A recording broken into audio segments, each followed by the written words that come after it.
2022년 새해가 밝았습니다. 그리고 오늘은 그 첫 주입니다. 2022년도 어감이 너무 좋아요. 이자가 막 그렇게 많아요. 외우기도 쉽지 않습니까? 2022 오늘 또 1월 2일이에요. 여러분 2022년도 외우기도 쉬우니까 2022년도에는 그동안 어떤 우리가 과거를 보냈든지 간에 모든 거 다 뒤로 하고 하나님께서 전무후무하게 역사하시는 한 해가 될 줄로 믿습니다. 이 민족과 이 나라와 교회뿐만 아니라 여러분 인생과 역사에도 정말로 기억에 남고 아주 획기적인 변화가 있는 한 해가 되기를 주님의 이름으로 축원드립니다. 이스라엘 백성이 드디어 가나안 땅에 도착했습니다. 그 땅은 하나님께서 오래전부터 약속해 주신 약속의 땅입니다. 그래서 모든 각 지파들이 땅을 분배받습니다. 땅을 다 분배한 다음에 이제는 세부적으로 가문과 가족이 크면은 큰 땅을 주고 적으면 적게 주고 제비를 뽑기도 하고 또 이 지도자의 판단에 따라서 다 땅을 배분을 해줍니다. 자, 그런데 이 땅 배분에는 무혈 입성하는 게 아니에요. 왜냐? 그곳에는 이미 그 가나안 땅에 살고 있는 원래 주민들이 있어요. 그냥 들어가는 게 아니라 거기에 있는 족속들과 싸워서 이겨야 되는 그런 과제도 있습니다. 그런데 유다 지파에 속해 있는 갈렙이라는 사람이 여호수아에게 나와서 헤브론 땅을 달라고 요청을 합니다. 그런데 이 헤브론 땅은 우리가 생각하기에 쉽게 점령할 수 있고 뭐 교통이 요지이고 금싸라기 땅이고 입지가 좋은 그런 땅이 아니라 오히려 반대예요. 산지이고 거기에는 어마어마한 힘센 족속이 살고 있고 많은 족속들이 많은 사람들이 회피하고 싶고 두려워하고 가고 싶지 않은 그 땅을 달라고 요청을 하는 겁니다.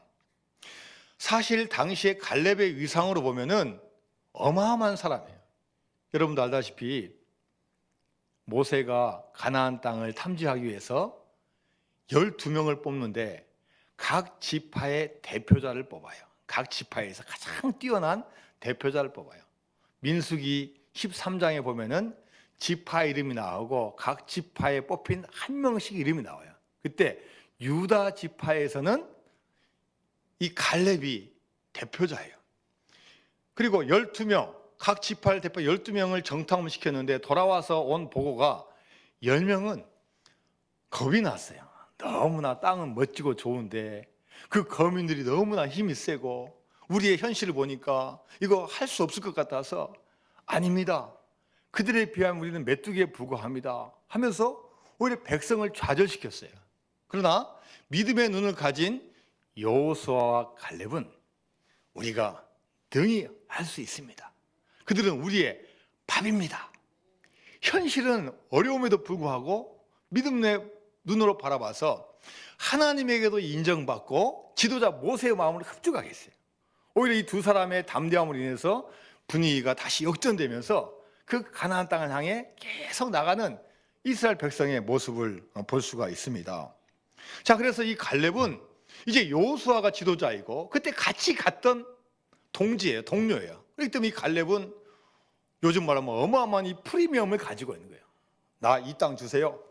그러면 다 줄 수 있는 그런 위치에 있어요. 그런데 그런 좋은 조건에도 불구하고 헤브론 땅, 정복하고 점령하기 어려운 그 산지를 달라고 하는 그 이유가 뭐겠냐는 거예요.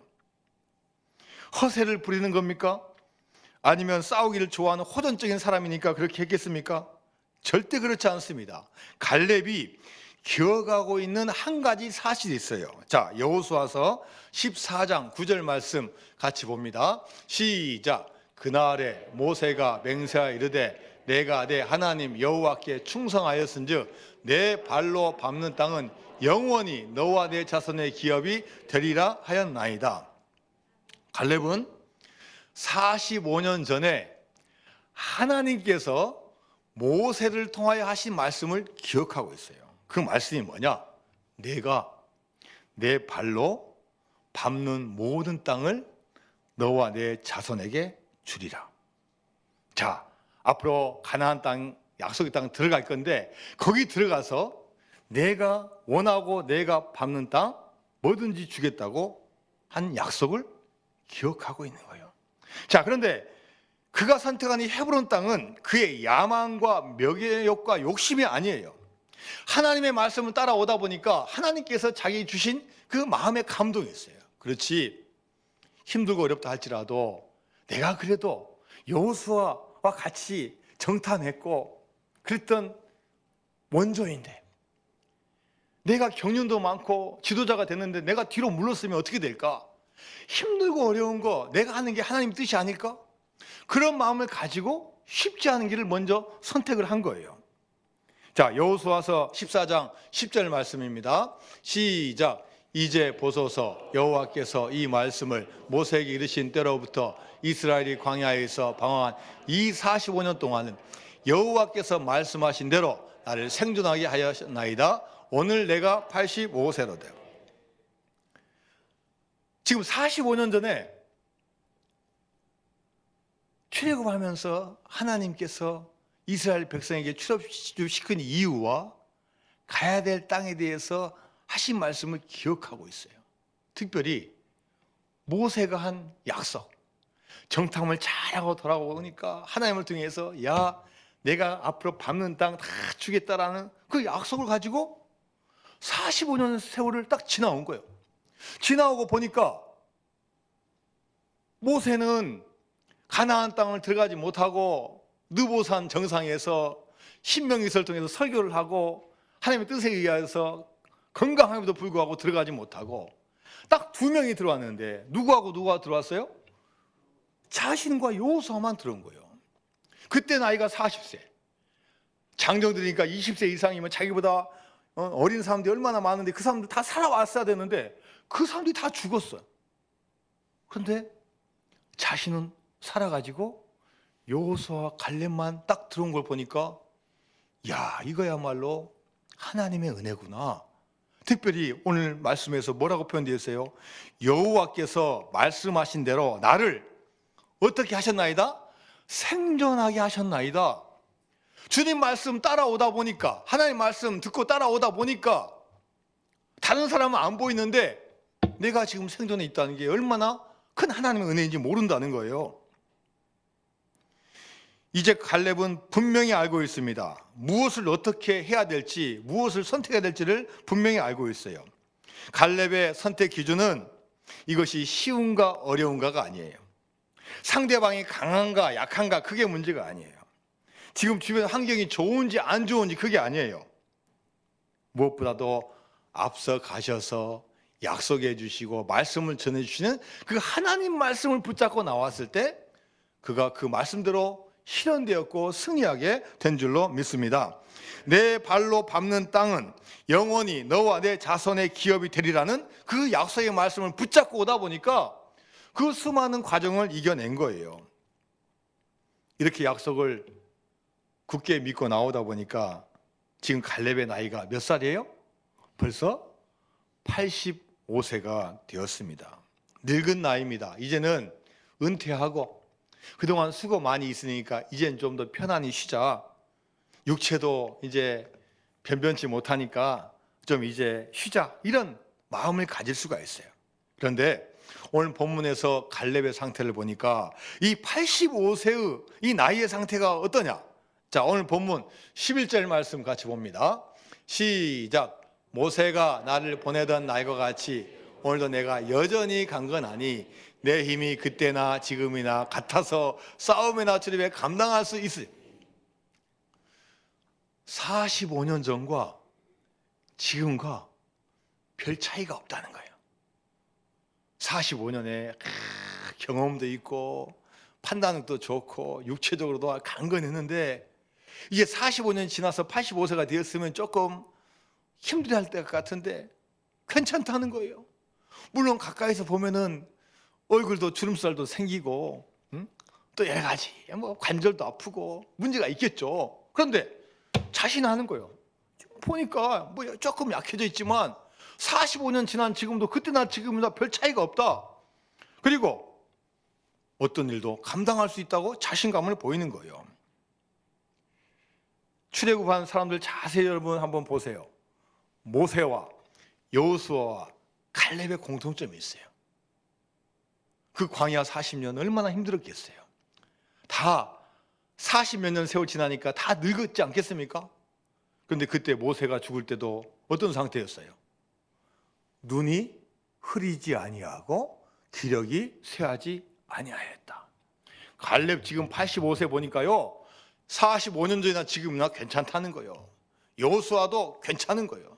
자, 여러분 45년의 세월 동안 하나님 말씀을 붙잡고 나가다 보니까 하나님께서 건강도 지켜주시고 생존케 해주시고 무엇보다 중요한 약속의 땅에 도착하는 그 축복을 주셨다는 거예요. 여러분, 새해를 맞아서 떡국 드셨습니까? 자, 떡국 드신 분 한번 손 들어보세요. 네, 그래도 많이 드셨어요. 반절 드셨어요. 1월 첫 주, 새해 첫 주에는 코로나만 아니었으면 우리 식당부에서 떡국을 끓여서 여러분에게 대접해드려야 되는데 그럴 수가 없어서 너무나 죄송하고, 대신에 제가 마음으로 여러분의 떡국 드립니다. 떡국 잘 드시고 한 살 더 드시고 올 한 해도 하나님의 은혜가 충만하기를 바랍니다. 제가 군대에 있을 때가 생각나는데, 여러분 군대에서도요 새해 첫날 떡국을 줍니다. 그리고 한 달에 한 번은 라면을 줬어요. 특히 주일날, 일요일날 라면을 한 달에 한 번씩 줬어요. 근데 군대에서 먹는 라면은 집에서 하는 라면하고 이 질적으로 양적으로 틀립니다. 군인은 숫자가 몇백 명이기 때문에 한꺼번에 해야 돼요. 제가 아들한테 한번 어제 물어봤어요. 요즘 군대에서 떡국 주냐? 준대요. 라면 주냐? 준대요. 어떻게 줘? 그랬더니 컵라면 준대요. 알아서 먹으라고. 근데 저희 때는 어떻게 줬나? 어떻게 드셨어요? 이만한 통에다가요, 이만한 통에다가 라면을 취사반에서 몇십 개를 다 풀어요. 몇십 개. 한꺼번에 끓여요. 물론 뭐 여러 통 끓이지만 저희가 있는 부대는 포병이었는데 알파 포대라 해가지고 처음엔 위쪽에 있어요. 식당하고 가장 멀어요. 열심히 밥 먹으려고 군가 외치고 오면요, 라면이 어떻게 돼 있어요? 탱탱 보여요. 탱탱 보여요. 이게 국수인지 라면인지 국물도 안 보여요. 그럴 때가 있어요.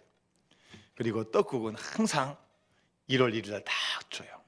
근데 떡국은 그래도 그렇게 많이 안 불어요. 물도 있고 잘 해줘요. 근데 동기 하나가 그렇게 뭐 식욕이 좋은 친구가 아닌데 떡국을요 한 그릇만 먹는 게 아니라 막 두 그릇 세 그릇 막 먹는 거예요. 막 먹고 가요. 야, 왜 그래? 군 생활이 힘드니까요. 새해 첫날 떡국 먹으면 한 살 먹는 거죠. 그러니까 두 그릇 세 그릇 먹는다는 것은 무슨 의미예요? 군 생활 힘드니까 두 그릇 세 그릇 먹고 2, 3년이 빨리 지나가면 좋겠다, 이런 마음을 가지고 떡국을 두 그릇 세 그릇 먹었다는 거예요. 자, 여러분, 떡국을 먹으나 안 먹으나 세월은 똑같이 지나갑니다. 우리가 시간이 지나면 나이를 들 수밖에 없습니다. 그런데 사도 바울이 한 고백이 있어요. 고린도후서 4장 16절 말씀입니다. 시작. 그러므로 우리가 낙심하지 아니하노니 우리의 겉사람은 낡아지나 우리의 속사람은 날로 새로워지도다. 여러분, 우리가 믿음의 사람이나 믿지 않으나 우리가 시간이 되면, 나이가 되면 다 우리가 늙는다는 거 다 알고 있어요. 그러나 교인은 속사람은 날마다 새로워진다는 거예요. 나이가 70이 되고 80이 되고 90이 되어도 하나님을 믿는 사람은 속마음이 항상 기쁘고 더 젊어진다는 거예요. 어린아이처럼 하나님의 신령한 젖을 사모해서 말씀을 사모하고 말씀대로 살려고 열심히 애를 쓰고 또 하나님의 말씀대로 베풀고 나눠주고 그런 삶을 사는 게 교인이라는 거예요. 여러분, 갈렙이 그런 사람이었어요.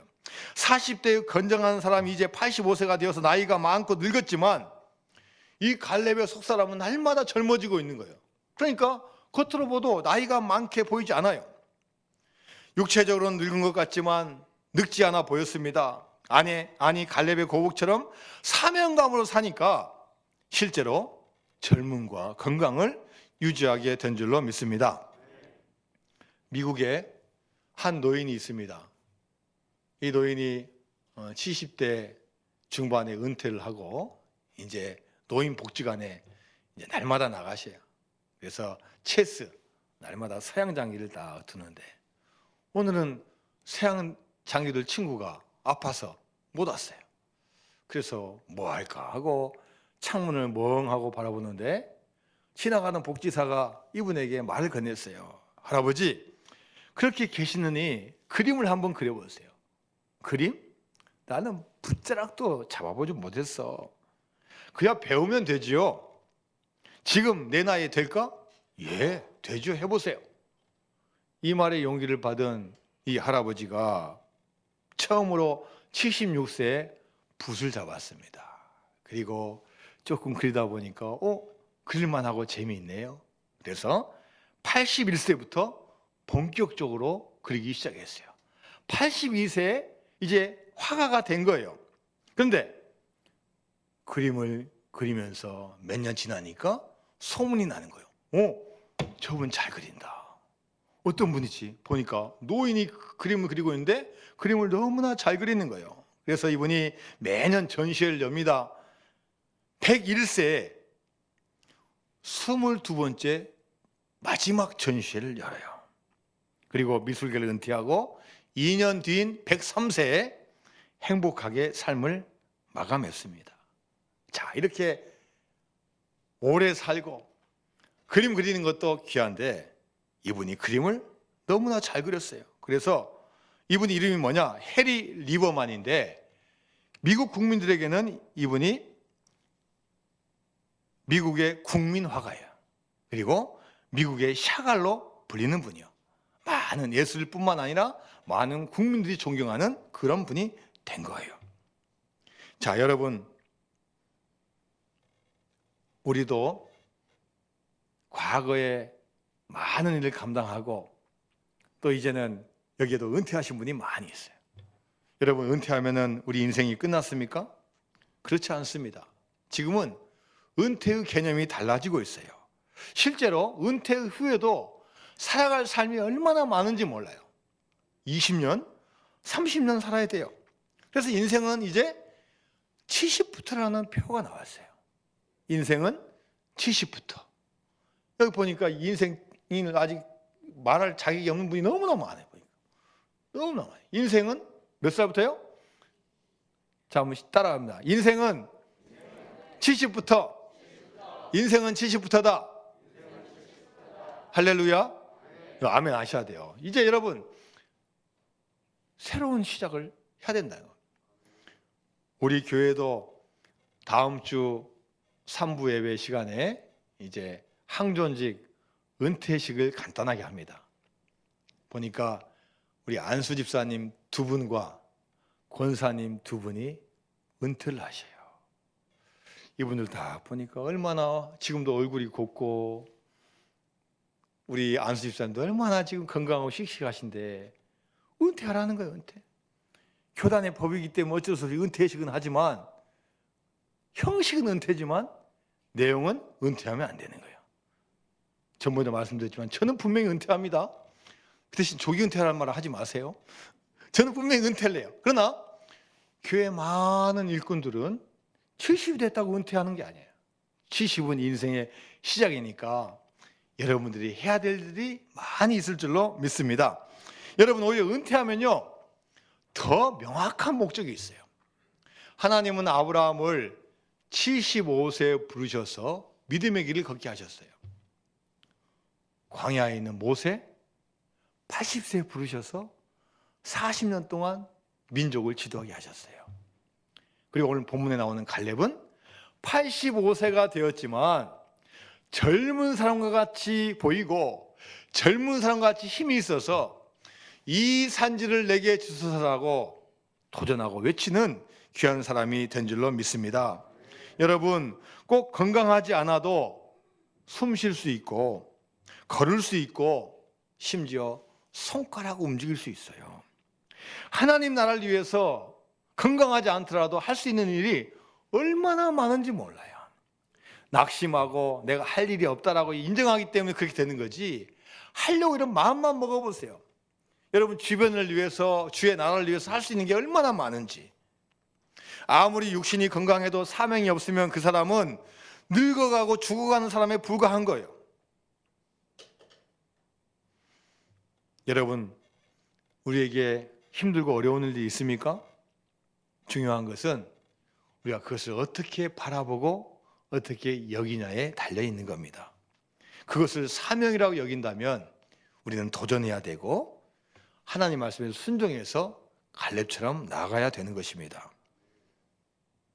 갈렙이 달라고 했던 헤브론 땅은 어떤 땅입니까? 자, 여호수아서 14장 15절 말씀입니다.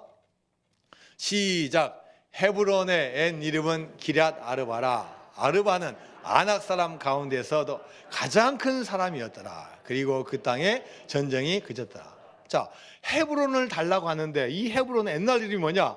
기럇 아르바예요. 이 기럇은 성읍이란 말이에요. 마을이란 말이고, 아르바는 아낙 자손들 중에서도 여러 가문이 있는데 가장 힘이 세고 가장 거대한 사람들이에요.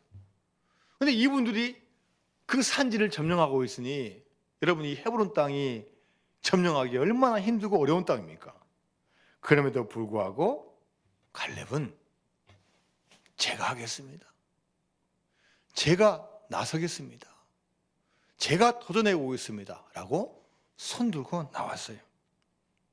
자, 여러분, 궁금하지 않습니까?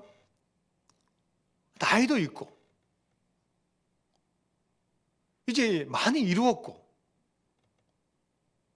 근데 왜 그걸 도전합니까? 이 갈렙의 승리의 확신이 어디서 나왔습니까? 상황입니까? 무기가 좋고 병력이 많아서입니까? 절대 그렇지 않습니다. 바로 그 자신감과 확신은 하나님의 약속과 말씀에 있습니다. 자, 여호수아서 14장 12절 말씀입니다. 시작. 그날에 여호와께서 말씀하신 이 산지를 지금 내게 주소서.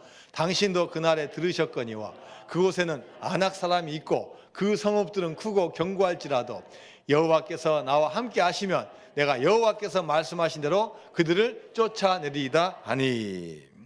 자, 여호와께서 나와 함께 하시면 내가 여호와께서 말씀하신 대로 이룬다는 거예요.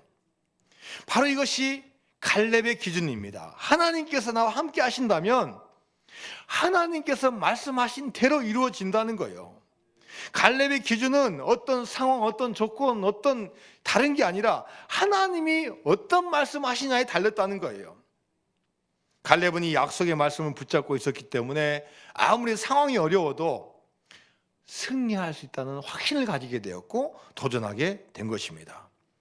자, 오늘 본문을 보면 갈렙이 계속해서 반복하는 이야기가 있어요.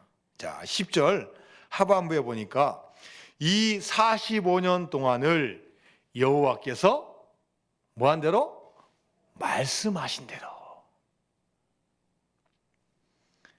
12절 앞부분에 보니까 그날에 여호와께서 말씀하신 이 산지를 내게 해주소서. 12절 후반부에 보니까 내가 여호와께서 어디 있어요? 그 뒤로 내가 여호와께서 뭐요? 말씀하신 대로 그들을 쫓아내. 자, 이 갈렙의 기준이 뭐냐? 다른 게 없어요. 하나님께서 뭐 하신 대로요? 말씀하신 대로 한다. 하나님 말씀하신 대로. 출애굽할 때부터 시작해서 그 광야 40년, 가나안 땅 정년까지 한 5년 동안 그 모든 게 기준이 뭐냐? 주님께서 말씀하신 대로. 그 언약 잊지 않고 나가니까 그 말씀대로 다 지켜주신 거예요. 생존케 하여 주시고 땅을 밟게 하여 주시고 하나님께 그 약속을 다 지켜주신 줄로 믿습니다. 여러분, 우리는 오늘 말씀을 읽고 또 선포되는 말씀을 듣고 있습니다. 이 말씀이 여러분에게 어떤 의미가 있습니까? 여러분은 무엇을 위해서 이 말씀을 듣습니까? 물론 말씀이 잘 들리도록 해야 하는 임무는 저에게 있지만 아무리 어떤 말씀을 선포해도 받아들이는 자가, 그 말씀을 받아들이는 자가 어떻게 여기느냐에 따라서 그 말씀이 달라지는 거예요. 이 말씀이 나에게 필요한 말씀일까? 내가 궁금해하는 거 정보를 제공해 주는 걸까? 내가 지금 이 부분 답답한데 이 부분 해결할 수 있는 이 말씀일까?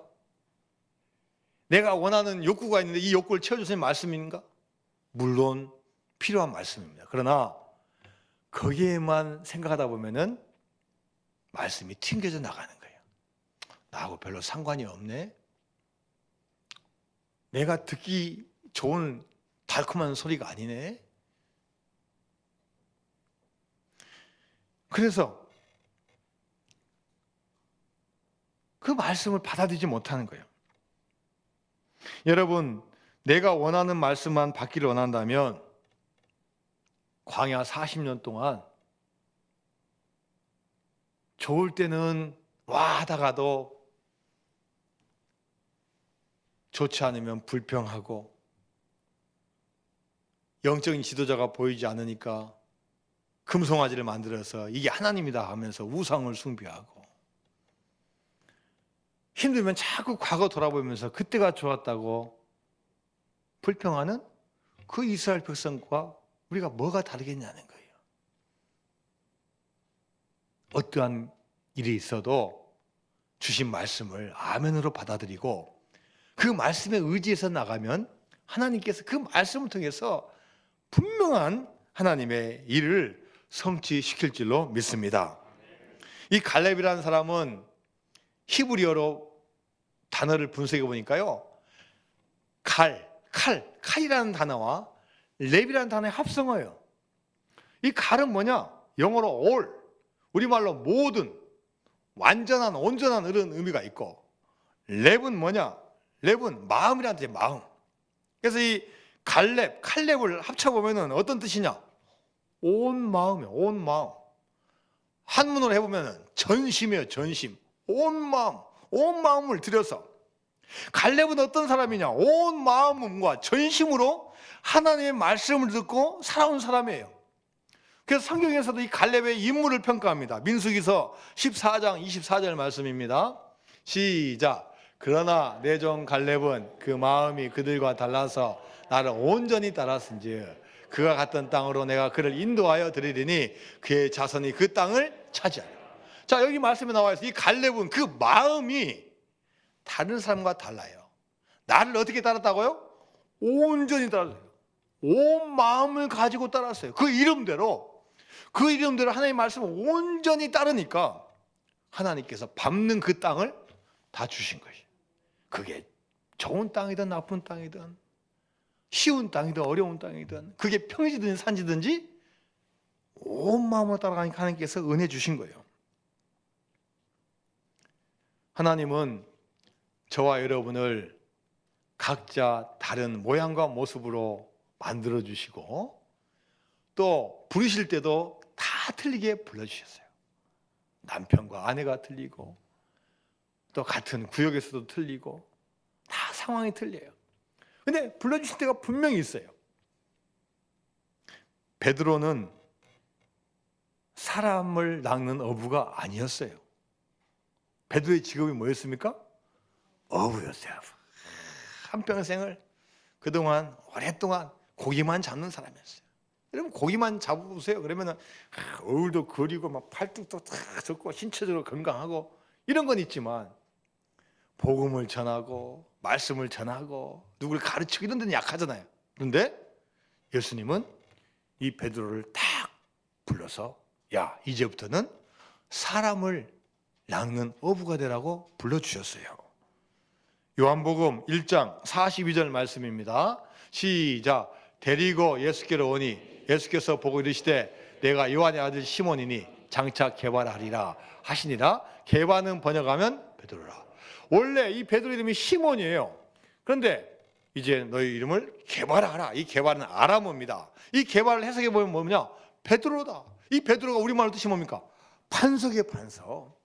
그동안 너희 인생이 흔들리는 인생이고 고기만 잡는 인생이었지만 내가 이제는 믿음의 반석으로 너를 세운다고 주님께서 불러주신 거예요. 마태복음 4장 19절에서 20절까지 말씀입니다. 시작.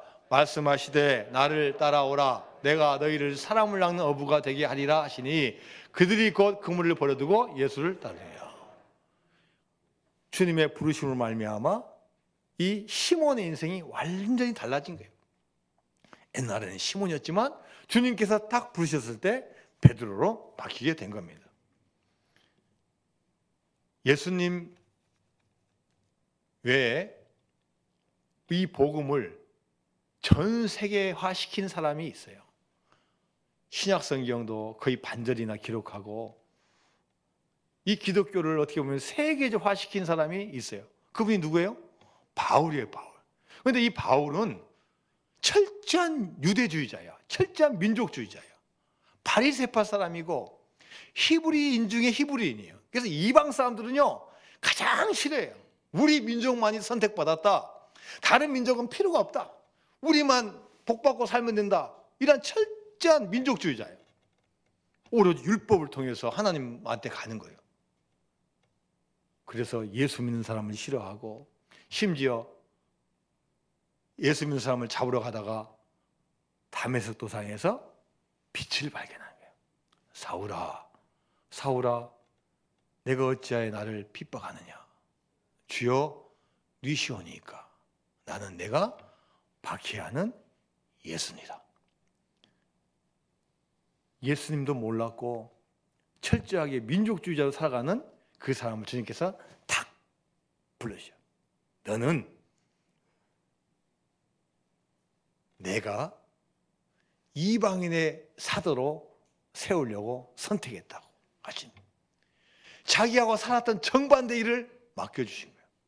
이때 바울이 은혜를 받고 뒤돌아보지 않고 그 사명을 감당하는 거예요. 자, 빌립보서 3장 13절에서 14절까지 말씀입니다. 시작. 형제들아, 나는 아직 내가 잡은 줄로 여기지 아니하고 오직 한 일, 즉 뒤에 있는 것은 잊어버리고 앞에 있는 것을 잡으려고 표대를 향하여, 시작, 표대를 향하여 그리스도 예수 안에서 하나님 위에서 부르신 부름의 상을 위하여 달려가느라. 주님께서 부르심에 감사해서 이제는 뒤돌아보지 않는 거예요. 뒤돌아보지 아니하고 표대를 향하여, 그 사명을 향하여 상 받기 위해서, 세상의 상이 아닌 주님 주신 그 상을 받기 위해서 열심히 달려가는 거예요. 이제는 내가 사는 인생이 아니라, 내가 계획하는 인생이 아니라 주님이 나를 만나 주셨기 때문에 주님께서 이끄시는 삶을 살아가게 되는 겁니다. 여러분이 잘 아는 유태영 박사님은 시골 산골에서 태어나가지고 보이는 건 별밖에 없고 산밖에 없어요. 학교도 안 보내주니까 이제는 안 되겠다 해서 상경해서 구두닦기를 시작한, 구두닦기. 그러면서 야학을 공부를 하네요. 의지할 데도 없고 세상 말로 비빌 언덕이 없어요. 감사한 것은 그가 늘 하나님을 잘 믿어요. 새벽에 나가서 하나님께 부르짖는 거예요. 하나님 도와주세요. 하나님, 나 도와줄 사람 아무도 없어요. 친척도 없고 아무도 없어요. 하나님 도와주세요. 부르짖는 이 소년에게 하나님께서 지혜를 주시는 거예요. 꿈을 주시고 비전을 주시는 거예요. 야, 이 나라를 보니까, 우리 60년대를 보니까, 야, 농업이 발전해야 되는데, 우리나라도 농업이 잘 돼서 사람들이 마음껏 먹고 살아야 되는데, 그러면서 야, 나는 농업학자가 되어서 이 나라를 참 풍요한 나라 만들겠다. 그러다 보니까 당시에 농업 강국 덴마크가 눈에 딱 들어온 거예요. 그래, 덴마크 유학을 가야지. 근데 무슨 돈이 있습니까? 뭐 비행기값이 있어요. 그래서 기도하다가 덴마크 외치다가 보니까, 그렇지, 편지를 한번 써보자. 덴마크에서 가장 높은 사람이 누구야 한번 찾아보자. 그러니까 왕정제도예요. 덴마크 국왕이에요. 찾아보니까 프레드릭 9세예요. 편지 봉투에 씁니다. 프레드릭 9세, 코펜하겐, 덴마크. 영어로 써서 편지를 붙이니까 40일 후에 연락이 왔어요.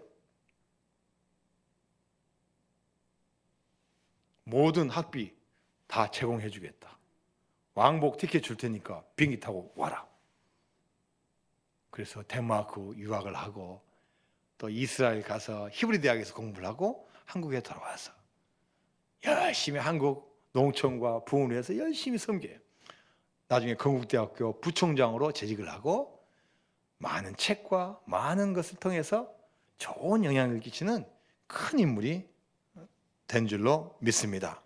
여러분, 우리가 뭐 형편없다고, 가진 것 없다고, 상황이 어렵다고 낙심할 필요 없어요. 여호수아 갈렙이 뭔가가 주어져서 하나님의 말씀을 쫓아간 게 아니에요. 그 언약의 말씀을 믿고 나아갔을 때 하나님께서 그 약속을 하나하나 이루어주신 거죠. 할렐루야. 여러분, 우리는 2022년도를 맞이해서 어떤 삶지를 점령하시겠습니까? 우리는 어느 때보다도 어려운 시기를 보내고 있습니다. 하지만 이 어려울 때일수록 하나님께서 여러분의 마음의 중심을 보시고 여러분의 믿음을 보실 줄로 믿습니다. 하나님의 말씀 잘 순종하고 믿음의 산지를 점령해서 올해 2022년도에는 어떤 해보다도 여러분의 가장 위대한 한 해, 여러분이 위대해서가 아니라 위대하신 하나님께서 여러분을 통해서 위대한 일을 행하는 귀한 한 해가 되기를 주님의 이름으로 축원드립니다. 다 같이 찬양하기를 원합니다. 주님이 주신 땅으로 같이 찬양합니다.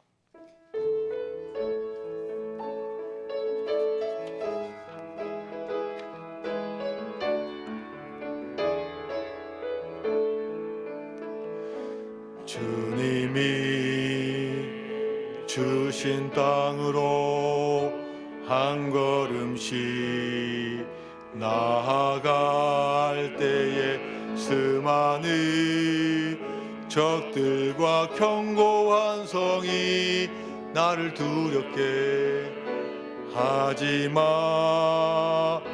주님을 신뢰함으로, 주님을 의지함으로, 주님이 주시는 담대함으로 큰 소리 외치며 나아가네.